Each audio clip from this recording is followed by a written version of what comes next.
আজকের ভিডিওর মধ্যে আমরা আলোচনা করব নারীরা দুইটা বদ অভ্যাসের কারণে জাহান্নামে যাবে।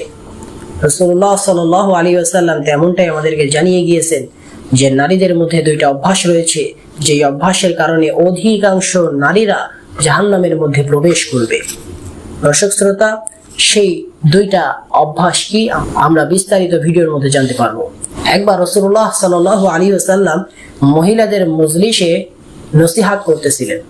তখন রাসূলুল্লাহ সাল্লাল্লাহু আলাইহি ওয়াসাল্লাম বললেন যে দুইটা বদ অভ্যাসের কারণে নারীরা বেশিরভাগ জাহান্নামে যাবে, কেননা দুইটা বদ অভ্যাসের কারণে আমি জাহান্নামের মধ্যে নারীদের সংখ্যা বেশি দেখেছি। তখন একজন মহিলা রাসূলুল্লাহ সাল্লাল্লাহু আলাইহি ওয়াসাল্লামকে জিজ্ঞাসা করলেন, ইয়া রাসূলুল্লাহ, সেই দুইটা বদ অভ্যাস কি? তখন রাসূলুল্লাহ সাল্লাল্লাহু আলাইহি ওয়াসাল্লাম উত্তরে বললেন, এক নম্বর বদ অভ্যাস হচ্ছে বদদোয়া করা, অভিশাপ দেওয়া।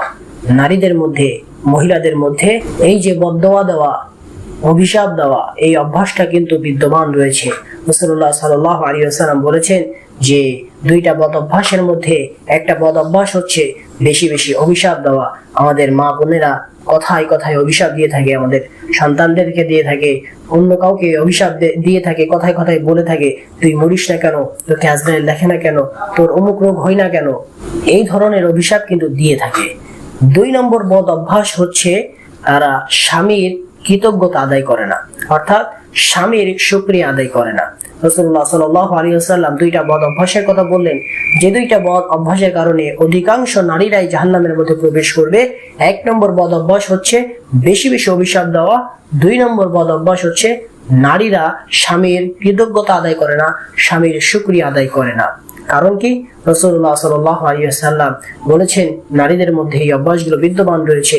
আমাদের সমাজের মধ্যে তাকালে বুঝতে পারবেন, বিবাহিত যে সমস্ত পুরুষরা আছে তারা বুঝতে পারবে যে তাদের বউরা তাদের শুকরিয়া আদায় করে কিনা।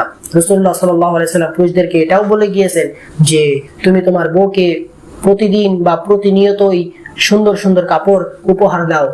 জীবনে একবার তুমি তাকে খারাপ উপহার দিবা, তখন সে বলে উঠবে যে তুমি সারা জীবন আমাকে এমন খারাপ উপহার দিয়ে আসছো।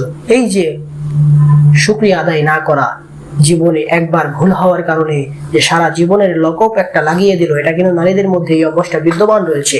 সুতরাং নারীদেরকে বলবো এই 2 অভ্যাস থেকে আমরা বেঁচে থাকবো। রাসূলুল্লাহ সাল্লাল্লাহু আলাইহি ওয়াসাল্লামের হাদিস অনুযায়ী এই 2টা অভ্যাস যাদের মধ্যে থাকবে তারা জাহান্নামের মধ্যে যাবে। অধিকাংশ নারী এই 2টা বদ অভ্যাসের কারণে জাহান্নামের মধ্যে প্রবেশ করবে। আল্লাহ রাব্বুল আলামিন আমাদের সকল মা বোনদেরকে এই 2টা বদ অভ্যাস থেকে হেফাজত করেন। আমিন। আসসালামু আলাইকুম ওয়া রাহমাতুল্লাহি ওয়া বারাকাতুহু।